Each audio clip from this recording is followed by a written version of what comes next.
السلام علیکم۔ اردو ادب کی مختصر ترین تاریخ آج ڈاکٹر سلیم اختر کا آج باب نمبر 9 جو ہے وہ ہم پڑھ رہے ہیں۔ کون سا ہے؟ لکھنؤ کا دبستانی شہری۔ تو وقت کی کمی کے باعث مجھے وقت نہیں لگتا، جس کی وجہ سے میں پہلے تو 8 چیپٹر جو ہے میں نے اپنے ہاتھ سے لکھے ہیں، لیکن آج جو ہے میں نے کوشش یہ سوچا ہے کہ چلو بک سے جو ہائی لائٹ ہوا ہے وہ آپ کے حوالے کر دوں، آپ کی گوشت گوار کر دوں، تاکہ آپ کے لیکچر یا انسٹرکٹر اردو کی تیاری ایسے طریقے سے ہو جائے۔ تو امتحانی نقطہ نظر سے جو میں نے سمجھے بہت اہم سوال ہیں وہ آپ کے ساتھ شیئر کرتے ہیں۔ تو گزشتہ لکھنؤ جو ہے اس کی پہلی سرخی ہے، مشرقی تمدن کا آخری نمونہ گزشتہ لکھنؤ گو۔ یہ کس کتاب ہے؟ عبدالحلیم شرر کی کتاب ہے۔ تاریخی لحاظ سے جائزہ لینے پر 1722 کا سن بہت اہمیت رکھتا ہے، کیونکہ اس سن میں سعادت علی خان 1798 سے لے کر 1814 تک کو اودھ کا صوبہ دار مقرر کر دیا گیا تھا۔ اس وقت دارالحکومت فیض آباد تھا، جو برہان الملک ابو منصور صفدر جنگ شجاع الدولہ کے عہد تک رہا، مگر آصف الدولہ جو ہے اس نے 1775 میں آصف الدولہ بیٹھا اور اس نے اپنی رہائش کے لیے لکھنؤ کو ترجیح دی۔ تو میں تھوڑا سا اور بتا دیتا ہوں کہ اودھ کا پہلا حکمران جو تھا وہ کون تھا جی؟ وہ محمد امین نیشا پوری تھا۔ وہ کب 1719 سے لے کر 1739 تک رہا۔ پھر اس کا داماد جو ہے صفدر جنگ، کون؟ صفدر جنگ، وہ اس کا داماد جو ہے وہ بیٹھا، وہ 1754 تک بیٹھا یا 1753 تک۔ پھر اس کے بعد اس کا بیٹا جو ہے شجاع الدولہ، وہ 1753 سے یا 54 سے لے کر 1775 تک رہا، اور 1775 سے لے کر 1797 تک آصف الدولہ بیٹھے، اور آصف الدولہ نے لکھنؤ کو اپنی مستقل رہائش کے لیے دارالحکومت بنا دیا۔ تو پھر کیا ہے جی؟ غازی صدرالدین اور نصیر الدین حیدر کے عہد میں لکھنؤ کا شباب تھا اور رونق اور گہما گہمی کے باعث واقعی عروس البلاد کرانے کا مستحق تھا۔ واجد علی شاہ کی وضاحت میں اس تمدن ہی کا خاتمہ نہ ہوا جسے لکھنوی سے ہی موسوم کرتے ہیں، بلکہ خود لکھنؤ بھی 17 فروری 1856 کو انگریزی عملداری میں آ گیا۔ واجد علی شاہ 13 مارچ 1856 کو مذول کر کے لکھنؤ سے نکال دیے گئے اور مٹیا برچ میں قید کر دیے گئے۔ واجد علی شاہ کی آپ بیتی نما مثنوی جو ہے حسن اختر، کیا نام ہے جی؟ حسن اختر، تو کلکتہ میں ایام اسیری کی صحبتوں میں یہ لکھی گئی۔ تو اس کے چاند اشعار یہ ہیں، ٹھیک ہے؟ اودھ کا جو آخری حکمران تھا جس کا نام تھا واجد علی شاہ، اس کی آبیتی نما مثنوی حسن اختر جو ہے وہ بڑی مشہور ہے جی۔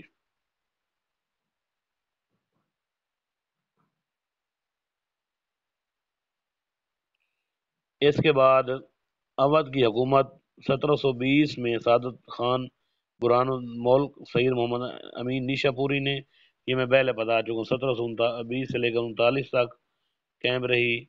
پھر صفدر جنگ کی 39 سے لے کر 53 یا 54 تک، پھر شجاع الدولہ، پھر آصف الدولہ 1797 تک رہی، اور آصف الدولہ نے فیض آباد سے اودھ کی جو سلطنت تھی اس کا دارالحکومت آصف الدولہ تک جو تھا وہ فیض آباد تھا، اور پھر آصف الدولہ نے لکھنؤ کر دیا، اور آخری اودھ کا حکمران جو ہے وہ واجد علی شاہ تھا۔ 17 فروری 1856 کو انگریز اودھ پر قابض ہوئے اور 13 مارچ 1856 کو واجد علی شاہ معزول ہو گئے۔ تو ہم بنیادی طور پر ہم پڑھ رہے ہیں لکھنؤ کا دبستان شہری۔ تو لکھنؤ کیا تھا؟ اودھ سلطنت کا دارالحکومت تھا۔ تو اس میں جو شعراء آئے تو ان کے بارے میں پڑھ رہے ہیں۔ تو بنیادی طور پر لکھنؤ کا دبستان شہری ایک کتاب بھی ہے، ایک مقالہ بھی ہے جو ابواللہ صدیقی نے لکھا ہے۔ تو اب اس باب کی دوسری سرخی ہے وہ حضرت محل ہے۔ لکھنؤ کی ایک ڈیرہ دار طوائف کے ہاں جس حسین و جمیل امراؤ نے جنم لیا، اس کا حسن و جمال اور گلوکاری اسے بالآخر واجد علی شاہ کے پری خانہ لے گئی، اور یوں وہ امراؤ سے مہک پری بن گئی، واجد علی شاہ کی منقوہہ بنی، اور برجیز قدر بیٹے کی پیدائش کے بعد عدد محل کے خطاب سے وہ سرفراز ہوئی۔ تو یہ خاتون بعد میں جو ہے انگریزوں کے ساتھ اس نے بغاوت کی، اور لڑتے لڑتے جو ہے وہ کیا ہے جی، وہ کہیں اور کسی اور ملک میں چلی گئی، اور جہاں جا کر اس کا نام 1879 کو حضرت محل کا انتقال ہو گیا۔ تو یہ ہے، یہ تھی جی حضرت محل کے بارے میں بات۔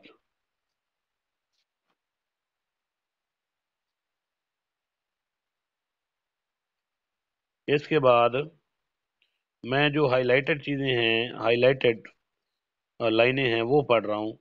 مرکز علم و ادب کون جی؟ لکھنؤ۔ غازی الدین حیدر نے 1234 میں ٹائپ کا پریس لگوایا۔ اس نے فرہنگ رفت یعنی فارسی لغت مرتب کرائی۔ اس نے عربی کی ایک ضخیم لغت مرتب کرانے کا منصوبہ بنایا جو جامع اللغات کی متعدد جلدوں کی صورت میں پایہ تکمیل کو پہنچا۔ تو راکم کا مقالہ لکھنؤ انیس کا گمشدہ مصرع مشمولہ میر امن سے میرا جی تک۔ تو راکم کون ہے جی؟ سلیم اختر کی یہ کتاب ہے۔ ہائی لائٹڈ چیزیں پڑھتے جا رہے ہیں جو بہت اہم ہیں امتحانی نقطہ نظر سے۔ تو اس معاشرہ میں، کس معاشرے میں؟ لکھنؤ معاشرے میں مسلسل طبع بازی سے کس حد تک زنانہ پن پیدا ہو چکا تھا، اس کا اندازہ اس سے لگایا جا سکتا ہے کہ انشاء نے درائے لطافت، تو اردو کی جو پہلی گرامر کتاب وہ دریا لطافت ہے، جو انشاء اللہ خان انشا کی کتاب میں بیروں کے ارکان کے زنانہ نام رکھے، یعنی پری خانم، پری خانم، پری جان۔ واجد علی شاہ اس سے بھی بڑھ گیا۔ اس نے خوبصورت اور کم سن عورتوں پر مشتمل ایک خوبصورت زنانہ فوج ترتیب دی جس کی پلٹنوں کے نام تھے اختری پلٹن، نادری پلٹن، گنگور پلٹن اور بانکا رسالہ، ترچا رسالہ وغیرہ تھے۔ تو یہ اصل میں بنیادی طور پر لکھنؤ کی معاشرت کے بارے میں ہم بات کر رہے ہیں، بھئی لکھنؤ کس طرح تھا اور اس میں کس طرح عیش و عشرت اور عیاشی کا زبان تھا۔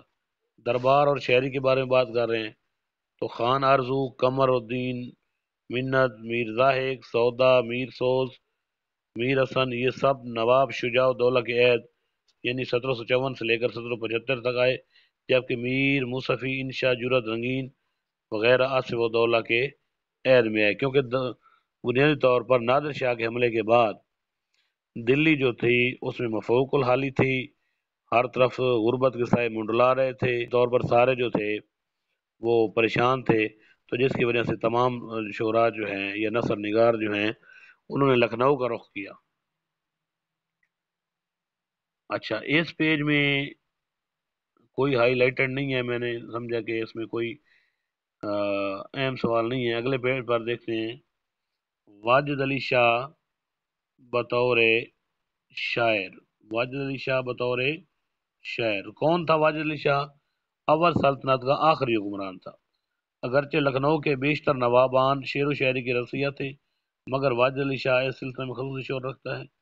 بقول سید مسعود حسن رضوی ادیب، واجد علی شاہ کو بھی کم سنی سے شعر کہنے کا ذوق تھا، چنانچہ ان کا ایک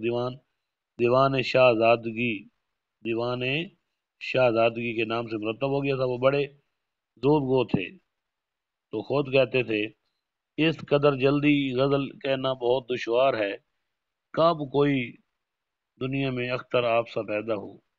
بادشاہ کی کئی بیگ میں شعر کہتے تھے جن کے تخلص یہ ہیں: عالم، صدر، محبوب، بیگم، عشرت، قمر، حور۔ ان کے کئی شہزادے بھی شاعر تھے جن میں سے کوکب، ہزار، انجم کے دیوان چھپے ہوئے موجود ہیں۔ واجد علی شاہ کے منظوم کلام کی مقدار اتنی زیادہ ہے کہ وہ 30-35 جلدوں میں سکھا سکے۔ کئی بڑی مصنوعیاں تصنیف کی جن کے نام ہیں افسانہ عشق، دریائے تا عشق، بحر الفت اور عشق نامت۔ واجد علی شاہ نے نظم و نثر میں 100 سے بھی زیادہ جو ہے وہ کتب تصانیف کی۔ اس کے بعد چلتے ہیں، ناز و نین، ناز و انداز کا اصلہ خانہ ریختھی۔ تو ریختھی کی صنف جس نے جو لکھنؤ میں پروان چڑھی، تو اس کے بارے میں بات کر لیتے ہیں۔ تو اس پرتعیش فضا نے، یعنی کس پرتعیش فضا نے لکھنؤ کی شعرا کے اذان کو کیسے ایک مخصوص سانچے میں ڈالا جب زنانہ پن اشعار زیس بنا تو اس نے ادب کو بھی کس طرح سے زنانہ بنانے کی کوشش کی۔ اس کا اندازہ ریختہ کی ایجاد سے لگایا جا سکتا ہے۔ یہ رنگین کی ایجاد تھی۔ ریختہ کس کی ایجاد تھی؟ سعادت یار خان رنگین کی ایجاد تھی، جس کی انشا نے اپنے مخصوص انداز میں دلائے لطافت میں بھی تائید کی ہے۔ رنگین نے ریختہ کے دیوان انگیختہ میں خود بھی اس کے موجود ہونے کا دعویٰ کیا ہے، لیکن یہ واضح رہے کہ رنگین سے پہلے ایک اور ریختہ کو کیس حیدر آبادی کے دیوان کا حوالہ بھی ملتا ہے۔ اچھا جی، پھر اس کے بعد بات کر لیتے ہیں سیدھے سادے الفاظ میں اردو کے بالخصوص جنسی یا جنس سے وابستہ جذبات، احساسات، خواہشات کی نسائی زبان میں ترجمانی کو ریختہ کہتے ہیں۔ آج کی نفسیات کی اصطلاح میں ریختہ کو لیزبین پویٹری بھی کہا جاتا ہے۔ کیا کہا جاتا ہے؟ Lesbian poetry. تو اس رجحان کی انتہا اس پر ہوئی کہ شعراء نے زنانہ تخلص ہی نہ رکھے، بلکہ میر یار علی خان جان صاحب نے تو کیا کیا، زنانہ لباس پہن کر ٹھیک ہے ڈولی میں سج کر مشاعروں میں شریک ہوتے اور بڑے ناز نخرے ٹھسے کے ساتھ اشعار سناتے تھے۔ ڈاکٹر خلیق انجم نے مقالہ محسن خان پوری ایک ہمہ جیت شاعر، یعنی محسن خان پوری ایک ہمہ جیت شاعر کس کی تخلیق ہے؟ ڈاکٹر نظر خلیق کی ہے۔ اس میں محسن خان پوری کی ریختہ گوئی کا بھی ذکر کیا ہے۔ ان کے بقول انکا بیگم تخلص کرتے تھے اور ان کا دیوان ریختہ عرف رنگیلی بیگم میں لکھنؤ میں شائع ہوا۔ کب ہوا جی؟ 1940 یا 36 میں طبع ہوا۔ ڈاکٹر طاہر مسعود کی تالیف اردو صحافت 19ویں صدی میں، یعنی اردو صحافت 19ویں صدی میں کس کی تصنیف ہے؟ ڈاکٹر مسعود کی تالیف ہے۔ تو یہ تھے جی آج اس چیپٹر کے جو ہائی لائٹڈ اور جو اہم سوال جو ہے امتحانی نقطہ نظر سے، تو انشاءاللہ یہ باب جو ہے آج کے لیے یہاں تک پڑھتے ہیں، اور پھر کل جو ہے اس کا دوسرا حصہ پڑھیں گے۔ ہو سکتا ہے کہ اس باب کا تیسرا حصہ بھی بن جائے، تو یہ اب آگے دیکھیں گے۔ تو اس طرح آسانی سے میں یہ اہم سوال آپ تک شیئر کرتا رہوں گا۔ تو آج کے لیے اتنا ہی کافی۔ اپنا ڈھیر سارا خیال رکھیے گا۔ خدا ہم سب کا حامی و ناصر ہو۔ خدا حافظ۔